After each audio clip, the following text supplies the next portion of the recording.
Ladies and gentlemen, I'd like to introduce Peter Davison, who is speaking today on the Unsung Heroes. Peter Davison. Thank you. How many of you have a hero? Someone you looked up to as a kid?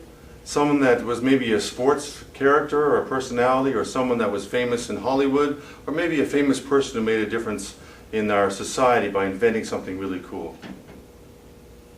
We did? Well, I'd like to add to our list of heroes by naming my hero, Sir Edmund Hillary. And as you know, in 1953, Sir Edmund Hillary got to the top of Mount Everest. It was the 20th century's, one of the 20th century's most significant accomplishments. And I've always looked up to Sir Edmund Hillary, and I've always been fascinated by the mountains. And ever since I was a kid, I wanted to travel to the mountains. So in 2001, I had the privilege and the honor to go to Mount Everest myself. And ladies and gentlemen, I'm here to announce that I made it all the way to the bottom of Mount Everest. And that's how as far I got with my everyday Everest, because let's face it, I'm not going to be the CEO of a great company. I'm getting my picture on the cover of Rolling Stone magazines. I'm just going to do my best through my everyday Everest, my ups and downs and my highs and lows, to do what I can to make a little difference in this world. So that was my Everest mountain experience. And I got reflecting on the Everest experience because it is like a metaphor for daily life. It's everyday Everest. And in my little hometown where I look out the picture window, I can see an old man walking. And he goes out every single morning, and he's so old that he needs a walker. And he uses a walker like this.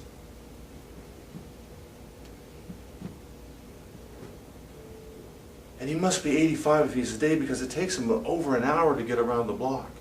And one morning when I was washing my dishes looking out my picture window, I saw him out there and I said, wow, what a courageous young man, or old man rather, to get out there and go around the block like that.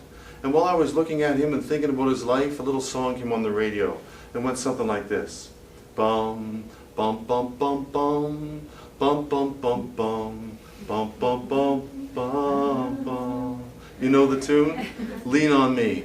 And I thought, 85 years, how many people has he counted on? How many people has he leaned on? How many people has he entrusted his safety or livelihood to, perhaps? And then I thought, you know, maybe everybody needs somebody for a reason, a season, or a lifetime. Maybe everybody needs someone to lean on. They need someone to count on. And I thought even my hero, Sir Edmund Hillary, actually had to lean on somebody. Do you know it took 350 porters carrying 10 tons of gear, 3 months to get Hillary to the top of the mountain? Everybody has a hero. But I've got to be honest with you folks, that's a hard message for me to really let that in, that I actually need somebody in my life. Because I got a confession for you, I'm a guy. That's not my confession part. The confession part is that I'm a guy and I run my own international training company. I fix my own cars, I do my own carpentry, and when I get lost out for a drive, I never ask for directions. You are a guy. I am a guy. You're a real guy. And so when I went to the mountains, and when I got to the bottom of Mount Everest, I had my backpack for 12 days, and I got up there by myself with my backpack. I picked leeches off my boots. I had to struggle with altitude sickness. I got into, you know, the discouragement and the physical fatigue of climbing at 50% oxygen, and I made it to the top of the mountain, to the bottom of the top of the mountain. And I got there and I put my hands in the air and I said, I made it. I'm the master of my destiny, the victor of my accomplishments.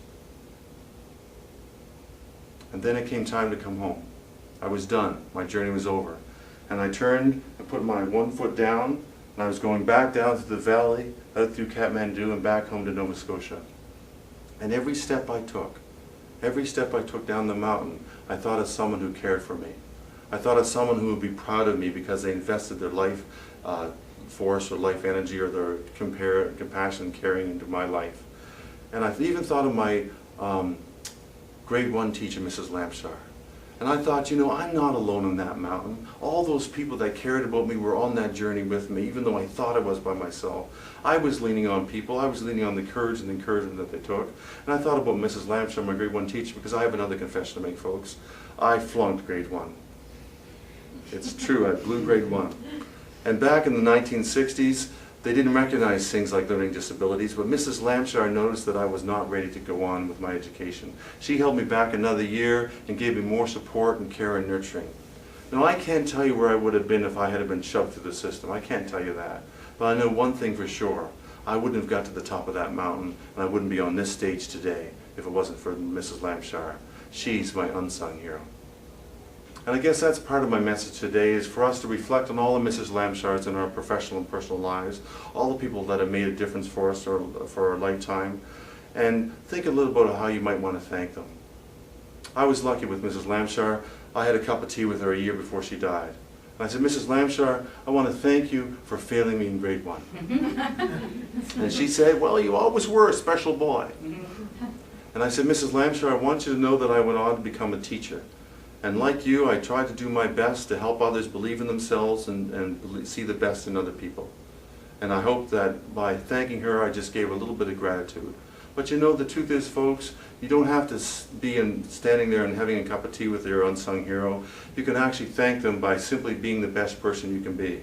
You can pay it forward and inspire success. And do the best person you can be the best co-worker you can be the best parent you can be the best neighbor, the best friend. And in a sense, pay it forward, inspire success, and become the unsung hero for somebody else. But you know, the truth of life is, the situation that I find myself in sometimes is I forget. And if you should ever forget that someone cares for you, someone will back you up, and you can become an unsung hero for someone else.